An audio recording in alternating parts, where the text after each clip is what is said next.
जो हमें कष्टों से बचाते हैं, दुखों से बचाते हैं और सारे काम निर्विघ्न समाप्त करते हैं। ऐसी गुरु माता के बेटा बेटियों, लक्ष्मी पूजा हमारी निर्विघ्न समाप्त हुई।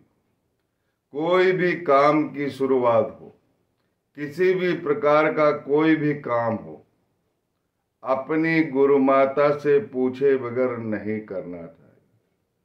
वह हमारे परिवार का मुखिया है और अपने परिवार पर उनका आशीर्वाद बने रहना चाहिए। जिस प्रकार की भी सहायता आपको चाहिए, सच्ची गुरु माता अपनी मदद करती है। हे बेटा बेटियों, कल की पूजा जो है वो निर्विघ्न आपकी समाप्त हुई होगी। जिन्होंने भी सच्ची गुरु माता के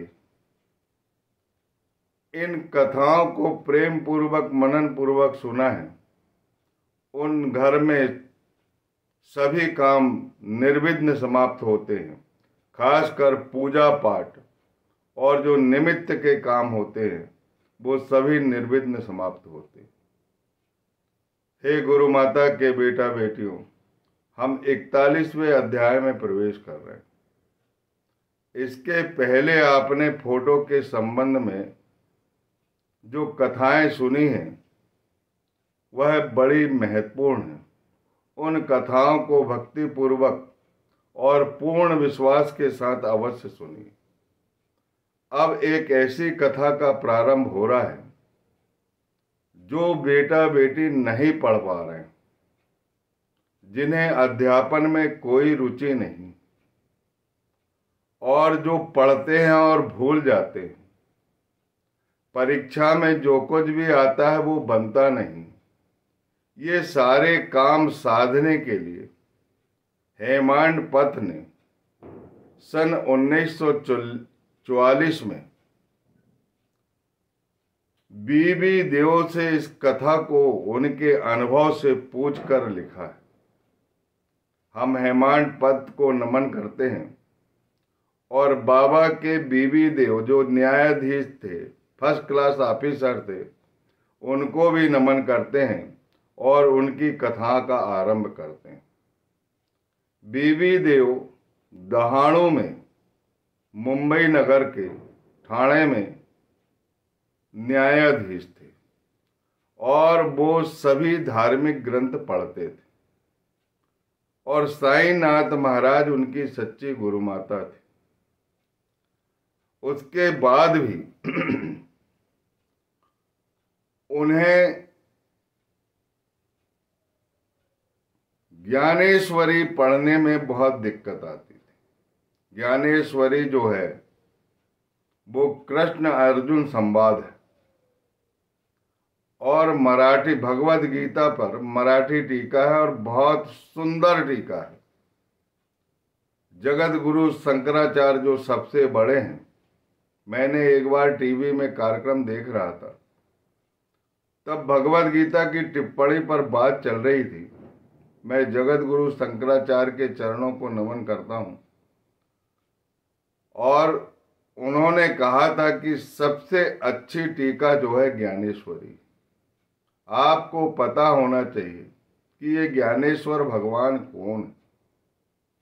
भक्ति का बीजारोपण महाराज पुंडलिक ने किया है, जो पिछली कथाओं में मैंने आपको बताया है, और उसमें बीज भगवान ज्ञानेश्वर ने डाले। नामदेव महाराज ने उसे अंकुरित किया है, उसे पल्लवित किया है। एक नाथ महाराज ने उसे पाला पोसा आगे बढ़ाया है और तुकाराम महाराज ने फूल खिलाए। इस कथा को बहुत प्रेम पूर्वक बताया हूं, आप जरूर इस कथा को सुनिए। इस प्रकार भागवत धर्म का तुकाराम महाराज ने उसमें फल खिलाए और फल का वितरण किया। ये 4 स्तंभ जो है भागवत धर्म के सबसे प्रमुख है महाराष्ट्र प्रांत में। और ज्ञानेश्वर महाराज जो है ये 3 भाई 1 बहन थे। सबसे बड़े भाई का नाम निवृत्तिनाथ, उनसे छोटे भाई का नाम ज्ञान दो, उनसे छोटे भाई का नाम सोपान दो, और उनसे छोटी बहन का नाम मुक्ताबाई। निवृत्ति नाथ में निवृत्ति देने की शक्ति थी। ज्ञानदेव महाराज में अगाध ज्ञान था। ज्ञान प्राप्ति होती है ज्ञानदेव महाराज के स्मरण करने से, और नामदेव महाराज से जीवन पल्लवित होता है, और एकनाथ महाराज की जीवनी से पालन पोषण होता है, और तुकाराम महाराज की जीवनी से उत्तम फल की प्राप्ति होती है। सोपान देव का नाम याद करने से प्रगति होती है, सीढ़ी पर चढ़ने को मिलता है, और मुक्ता माई के नाम लेने से, उनका स्मरण करने से हमें मुक्ति प्राप्त होती है। ये चारों बेटे निवृत्तिनाथ, ज्ञानदेव, सोपानदेव, मुक्ताबाई, यदि आपके पास कोई साहित्य उपलब्ध नहीं है और इनकी जानकारी नहीं, तो YouTube में सर्च करके इनकी हिंदी मूवी देख लो, या जिस भाषा में आप, जो भी भाषा आपकी है उस भाषा में इसका कहीं भी साहित्य मिलता है या फिल्म मिलती है तो जरूर जान लो। अगर इन चारों भाइयों को जान लोगे तो भगवान साईनाथ की अद्भुत कृपा होगी। अगर महाराज पुंडलिक की भक्ति जान लोगे तो भगवान साईनाथ की अपार कृपा होगी। और ज्ञानेश्वर, नामदेव, एकनाथ, तुकाराम ये स्तंभ है, इनका नाम साईनाथ महाराज के पास स्मरण करने से अद्भुत शक्ति प्राप्त होती है, जीने की संकट तो ठहर ही नहीं सकते। ये जो चार है नाम, निवृत्तिनाथ, ज्ञानदेव, सोपानदेव, मुक्तामाई, ये ऐसे माता पिता के बच्चे थे जिनकी माता का नाम था रुक्मणी माउली और पिता का नाम था विट्ठल पंत। इन्होंने अपने बच्चों को जीवन प्रदान करने के लिए प्रयागराज में जल समाधि ली है, और उसके बाद इनके अनेकों चमत्कार हुए हैं। विधाता ने इन्हें ज्ञान प्रकट कर दिया। निवृत्तिनाथ महाराज ज्ञानदेव महाराज के गुरु हैं, सदगुरु हैं। जैसे अपने साईनाथ महाराज अपने सदगुरु हैं, ऐसे ही निवृत्तिनाथ महाराज ज्ञानदेव महाराज के बड़े भ्राता है, और वो उनके गुरु, और गुरु से उनको ज्ञान प्रकट हो गया, और उन्होंने पांडुरंग को अपने हृदय में स्थापित कर लिया। स्वयं पांडुरंग के अवतार माने जाने लगे, और उन्होंने भगवान कृष्ण की भगवद गीता पर ज्ञानेश्वरी ऐसी टीका की है जिसका वर्णन करना किसी से संभव नहीं हुआ। हमारे जो जगत गुरु शंकराचार्य है, जो सबसे बड़े शंकराचार्य है, मैं YouTube पे देख रहा था, मुझे बहुत प्रसन्नता हुई, मेरे आंखों में आंसू छलक आए, क्योंकि ज्ञानदेव महाराज का नाम और तुकाराम महाराज का नाम जहां आता वहां साईनाथ महाराज बहुत प्रसन्न होते हैं। इसीलिए शयन आरती के समय ज्ञानदेव महाराज और तुकाराम महाराज की आरती की जाती है। हे बेटा बेटियों, इन चारों स्तंभ की जीवनी जरा देख लो। साईनाथ महाराज की प्रसन्नता का पारावार नहीं रहा। हम 41वें उपद्वार में हैं। हेमांड पद कहते हैं कि यदि माता सरस्वती को प्रसन्न करना है तो इस कथा को अवश्य पढ़। सन 1944 में बीबी देव की उनसे मुलाकात हुई थी, और उन्होंने बताया था मुझे ग्रंथ अवलोकन में बहुत दिक्कत हो रही थी, और साईनाथ महाराज का ऐसा कृपा आशीर्वाद हुआ कि वो मेरे एक बार पढ़ने में मेरे ध्यान में आ जाता था। एक फर्स्ट क्लास न्यायाधीश अफसर की ये बात मैं आपके कानों तक पहुंचा रहा हूं। जब भी ये कथा होगी आपके बाल बच्चे पढ़ना प्रारंभ कर देंगे, और सदगुरु माता पर विश्वास कीजिए, उन्हें अपने परिवार का मुखिया बना लीजिए। दिन की शुरुआत उन्हीं से होना चाहिए। जो भी पूजा पाठ कर रहे हैं आप, जो भी सनातन पद्धति से, किसी भी प्रकार की पद्धति से आप पूजन पाठ कर रहे हैं, अपने घर के मुखिया से जरूर पूछिए।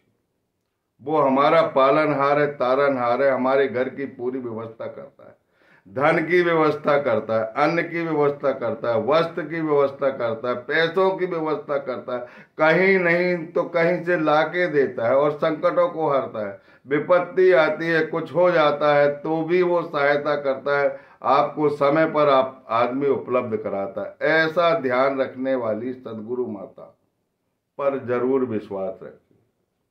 बीबी देव कहते हैं न्यायाधीश कि मैं सभी धार्मिक ग्रंथों का अध्ययन कर रहा था और उसके साथ साथ ज्ञानेश्वरी का भी अध्ययन करता था, लेकिन मेरा ज्ञानेश्वरी पढ़ने में मन नहीं लगता था।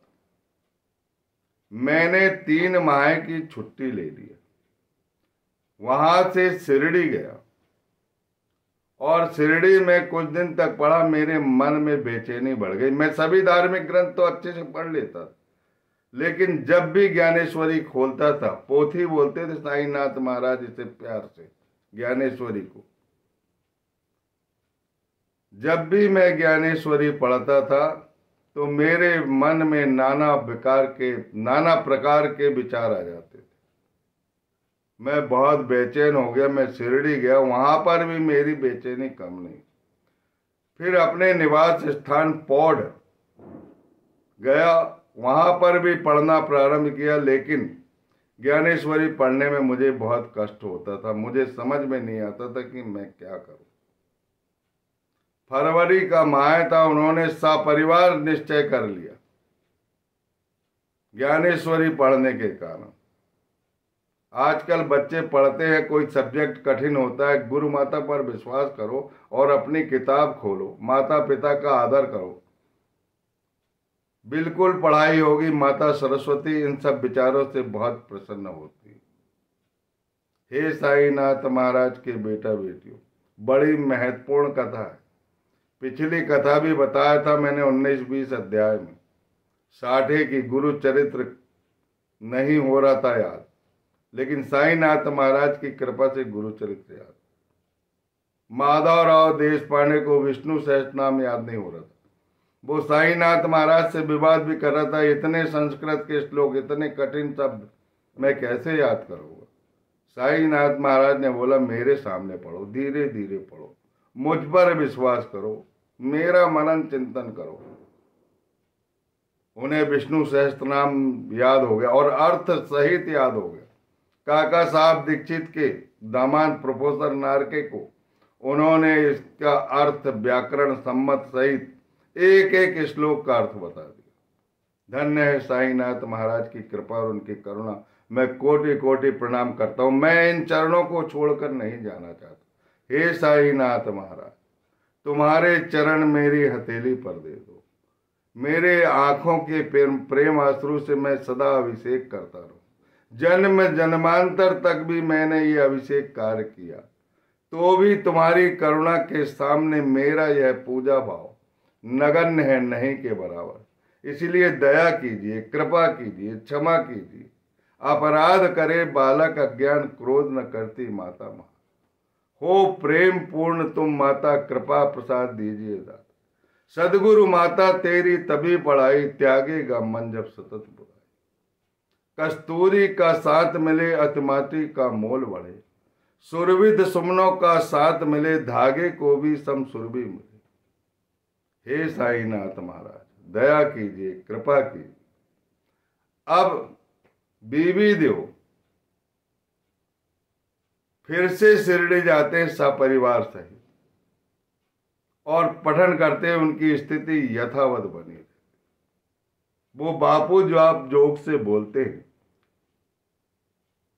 नहीं, बापू साहब जोग उनसे बोलते, क्या तुम ज्ञानेश्वरी का पठन करते हो?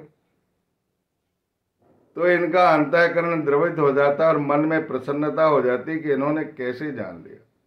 जो साईनाथ महाराज का सच्चा भक्त है, वो दूसरे की बात को जानने की उसमें शक्ति रहती है और वो साईनाथ महाराज के का नियमित पूजन पाठ करते थे और उन्होंने अपने मनोविज्ञान से कह दिया कि तुम ज्ञानेश्वरी का पाठ करते हो?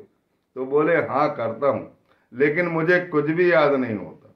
मैं सभी धार्मिक ग्रंथ पढ़ रहा हूँ, लेकिन जब भी ज्ञानेश्वरी खोलता हूँ तो मन में नाना प्रकार के विभिन्न प्रकार की चिंताएं घिर जाती है और वो पाठ मेरा मजबूरी में मुझे स्थगित करना पड़ता है। यहां तक कि मैं आज दो दोहे भी नहीं पढ़ पाया। मेरे मन में ना जाने कहां की बेचैनी आ जाती। तब बापू साहब जोग बोलते कि एक प्रति लेकर आओ, साईनाथ महाराज के कर से स्पर्श कराओ। बीबी देव कहने लगे कि मैं उनके चरणों के सानिध्य में हूं। क्या वो मेरे अंतःकरण को नहीं जानते? क्या वो मेरे भक्ति भाव को नहीं जानते? यह जो कार्य प्रणाली हे जोग साहब, मैं इसे श्रेष्ठकर नहीं समझता।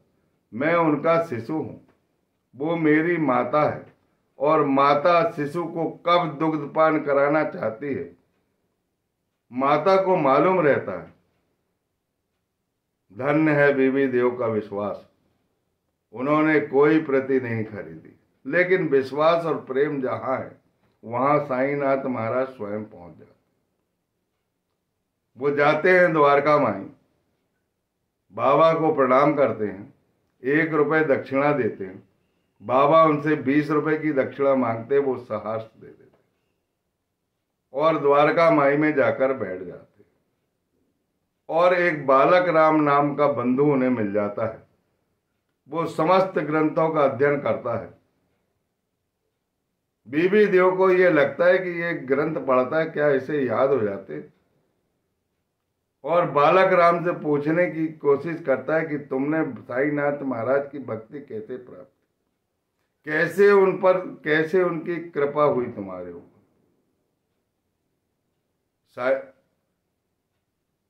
जो बीबी देव है वो बालक राम से पूछते हैं कि तुम्हारे ऊपर कैसी कृपा हुई?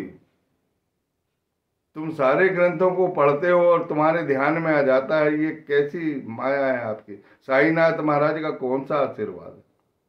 तो बालक राम ने कहा कि मैं इस वृतांत को कल बताऊं। दूसरे दिन आते हैं, फिर साईनाथ महाराज को बीबी देव नमन करते हैं।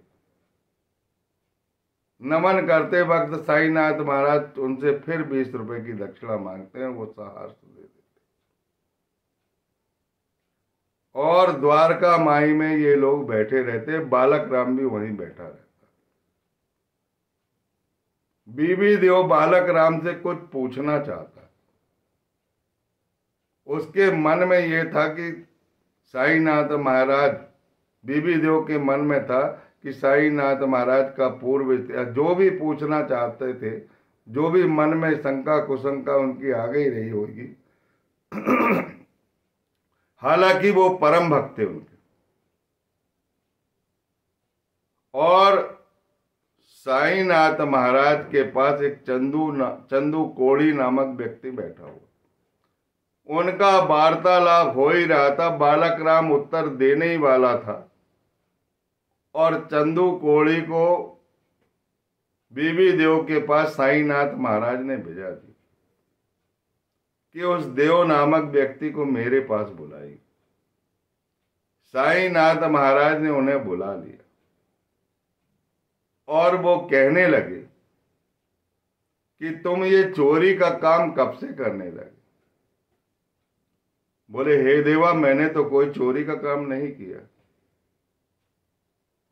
तुमने मेरी अनुमति के बगैर मेरी चिंदी की चोरी क्यों की? बोले देवा, मैंने अपने जीवन काल में तुम पर विश्वास किया, कभी चोरी का भाव मन में नहीं आया। बोले अपने हृदय को खोज करो, अपने मन को खोज करो। उन्होंने थोड़ी देर अपने हृदय में खोजा और इस बात का विश्लेषण भी किया कि कहीं मुझसे जाने अनजाने में कोई गलती तो नहीं हो गई, लेकिन हृदय में उन्होंने कुछ भी नहीं पाया। और साईनाथ महाराज से कहा कि मुझसे कोई गलती नहीं हुई और मैंने ये चोरी का काम तो जीवन में कभी किया ही नहीं।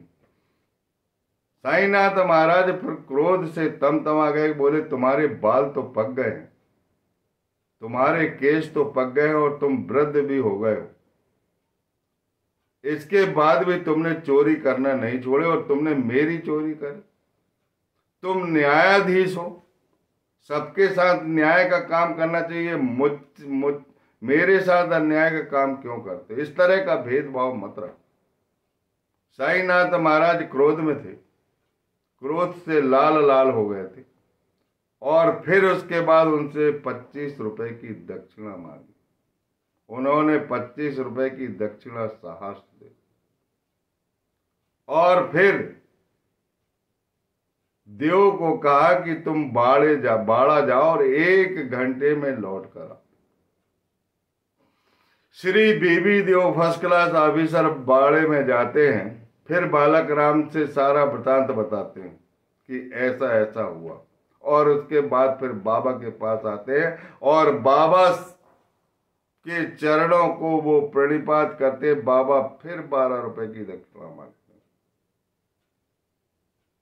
इस प्रकार चार बार दक्षिणा हुई। पहली बार 1 रुपए, दूसरी बार 20 रुपए, तीसरी बार 20 रुपए, चौथी बार 25 रुपए और ये 5वीं बार 12 रुपए की दक्षिणा मांगी। और 12 शब्द जहां आ गया जहां अनुग्रह है।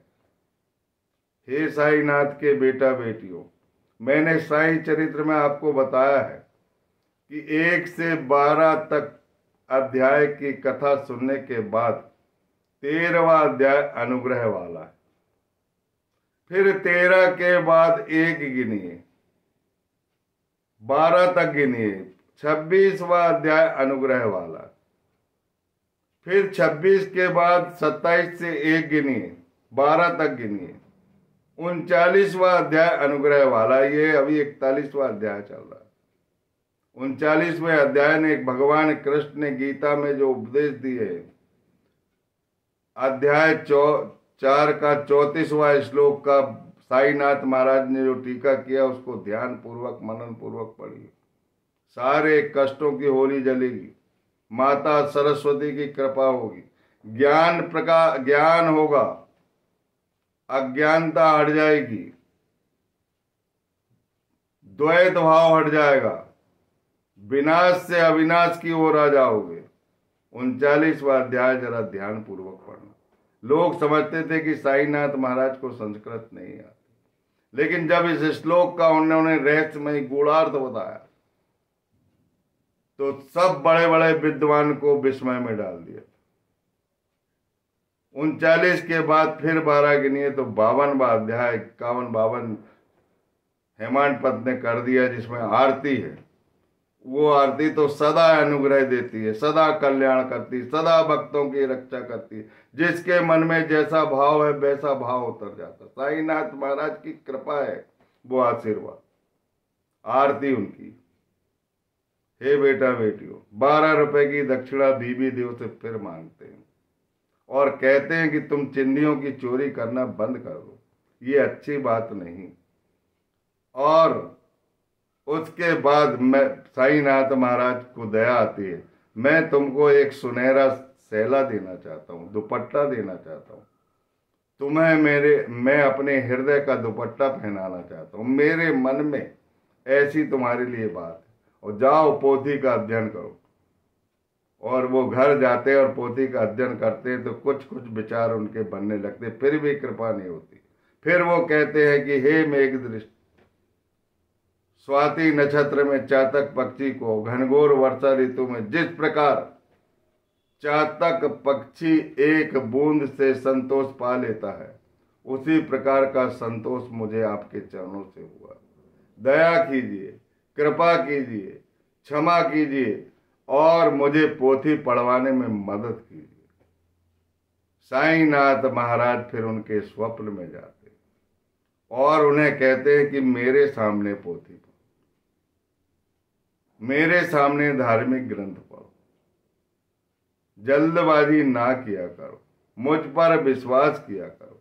उनकी आंखों से टप टप टप आंसू गिरते हैं सपने में। सपने में वो रुदन करते हैं। कितना सुनहरा सपना है।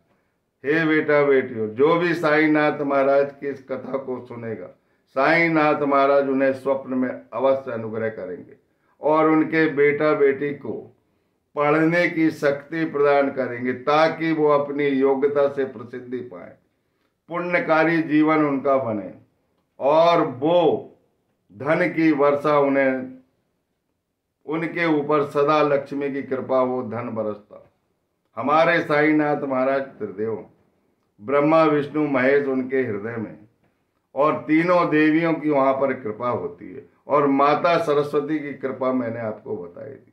देव को जब आंसू टप टप गिरते हैं और वो अपने आंसू पोंछते हैं और रोदन करते हुए उठते हैं, ऐसा लगता है उनको जिस प्रकार एक कंजूस व्यक्ति को, अति कंजूस व्यक्ति को गड़ा हुआ धन प्राप्त हो जाता है। ऐसा लगता है जैसे खोया हुआ राजकुमार उन्हें पुनः मिल जाता है।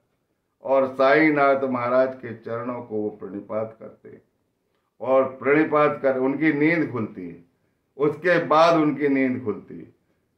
कितना सपना, कितना धन्य सपना है। चरणों पर प्रेमाश्रु गिर रहे और भी देव की नींद खुल रही। वो फरवरी 1914 में गए थे और अप्रैल 1914 में वापिस आए।